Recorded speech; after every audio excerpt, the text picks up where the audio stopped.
ओम शांति। 4 तारीख के अव्यक्त महावाक्य। डबल विदेशी बच्चों से बाप दादा की रूरेहान। डबल विदेशी बच्चों को वतन में बाबा ने इमर्ज किया, सभी की विशेषताएं देखी और विशेषताएं देखते हुए कहा, ये विशेष भाग्यवान आत्माएं हैं जो भिन्न भिन्न मान्यताएं होते हुए भी एक मान्यता एक मत वाले बन गए। विशेष बाबा ने डबल विदेशी बच्चों की 2 विशेषताएं देखी। एक, स्नेह के बंधन में बहुत जल्दी बंध गए और दूसरा, स्नेह के कारण परिवर्तन शक्ति को प्रैक्टिकल में लाया है। स्व परिवर्तन और हम जिन्स के परिवर्तन में सहज ही आगे बढ़ रहे हैं। दोनों विशेषताओं को हिम्मत से धारण कर अच्छा सबूत दिखा रहे हैं। फिर बाबा ने कहा, देखो जब बाबा साकार में थे तो समय सीमा हद में थी, लेकिन अभी अव्यक्त मिलन अव्यक्त स्थिति में सदा का मिलन है, सदा रहेगा। साकार में तो हद थी। फिर बाबा ने कहा, मिलना अर्थात बाबा जैसा बनना। बाप दादा हर्षित हो रहे थे कि भिन्न भिन्न रस्म रिवाज देखते हुए भी अपनी प्रगति अच्छी कर रहे हैं, उमंग उत्साह में रहते हैं। कई बच्चे बाबा ने कहा कन्फ्यूज़न में रहते हैं और वो कन्फ्यूज़न का खेल भी दिखाते हैं। पहले बहुत दिखाते थे, अभी बाबा ने कहा वो बहुत मजबूत और अनुभवी गंभीर बनते जा रहे हैं। पढ़ाई से भी प्यार है, याद से भी प्यार है। इसलिए बाबा ने कहा अपनी रीति रस्म रिवाज कैसा भी हो उसमें उन्होंने सहज ही अपने आप को बदल लिया है। भारतवासी तो फिर भी देवताओं को जानते हैं, शास्त्रों की मिक्स नॉलेज को जानते हैं।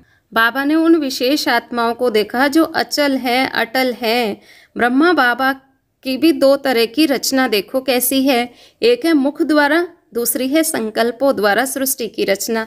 तो इसीलिए बाबा ने कहा शिव कुमार शिव कुमारी नहीं कहते हैं, ब्रह्मा कुमार ब्रह्मा कुमारी ही कहते हैं। ब्रह्मा बाबा के संकल्पों की रचना होने के कारण बाबा के चित्र को भी देखते ऐसे चैतन्य अनुभव करते हैं, चैतन्य संबंध से आगे बढ़ते हैं। अब बाबा कहते शक्तिशाली आत्माएं हैं क्योंकि बाबा के शक्तिशाली संकल्प की रचना है। तो अब समर्थ आत्मा बन निर्बल आत्माओं को भी समर्थ बनाते चलो।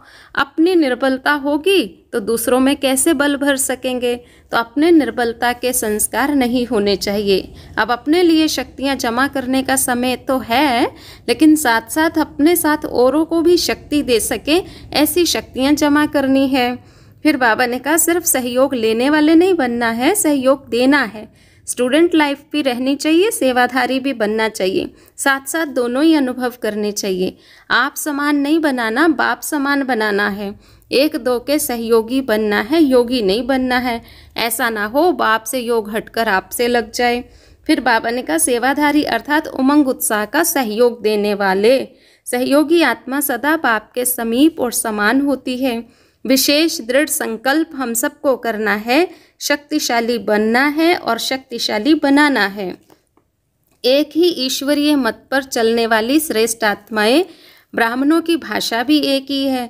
कितना बड़ा परिवार है, जिस भी देश में जाओ बाबा का घर है तो क्या कहते हैं, अपना परिवार है, अपना घर है। कोई आपसे पूछता है आपके परिचित कहाँ कहाँ रहते हैं, तो बोलो हमारे परिचित तो पूरे वर्ल्ड में रहते हैं, हम बेहद के अधिकारी हो गए। सेवाधारी बनना मतलब अधिकारी बनना। तो ये बेहद का रूहानी नशा, रूहानी खुशी रहनी चाहिए।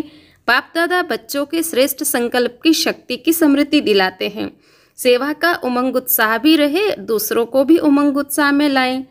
कई बच्चे बाप दादा को समाचार पत्र लिखते हैं। बाबा ने कहा बाबा को लिखा मतलब बाबा को दे दिया। उसके लिए बाबा ने विशेष 2 बातों पे अटेंशन खिंचवाया। एक, कमजोरी बाबा को दे दी, फिर उसको संकल्प में भी नहीं लाओ। दूसरा, कभी भी किसी संस्कार या वायुमंडल की हलचल के कारण दिल शिकस्त नहीं होना। सदा बाबा को कंबाइंड अनुभव करो, दिल शिकस्त से शक्तिशाली बन उड़ते चलो। कोई भी बात आई, हिसाब किताब चुकतू हुआ, बोझा उतरा, आगे बढ़ो। बाप दादा का सदा सहयोग है, ज़्यादा नहीं सोचो, व्यर्थ नहीं सोचो। बाबा ने कहा व्यर्थ संकल्प चलाते हो तो कमज़ोर हो जाते हो। व्यर्थ संकल्पों से बचना चाहते तो 2-4 बार मुरली पढ़ो, मनन करो, कोई ना कोई बात तो बुद्धि को टच करेगी। समर्थ ही व्यर्थ को खत्म करता है। अच्छा, मीठे मीठे सिक्की लदे बच्चों प्रति माता पिता बाप दादा का याद प्यार। Good morning. आज का वरदान है रूहानियत की श्रेष्ठ स्थिति द्वारा वातावरण को रूहानी बनाने वाले सहज पुरुषार्थी भव। रूहानियत की स्थिति द्वारा सेवा केंद्र का पावन का ऐसा वायुमंडल बनाओ कि खुद की और आने वालों की सहज ही उन्नति हो सके। बाहर से थके हुए आते हैं तो यहाँ आते उन्हें एक्स्ट्रा सहयोग की जरूरत होती है, तो रूहानी वायुमंडल का सहयोग देना है। स्लोगन है, वरदानी बन शुभ भावना और शुभ कामना का वरदान देते रहो। स्वमान रहेगा, मैं वरदानी मूर्त आत्मा हूँ। कम से कम 21 आत्माओं को शुभ भावना शुभकामना देनी है। ओम शांति।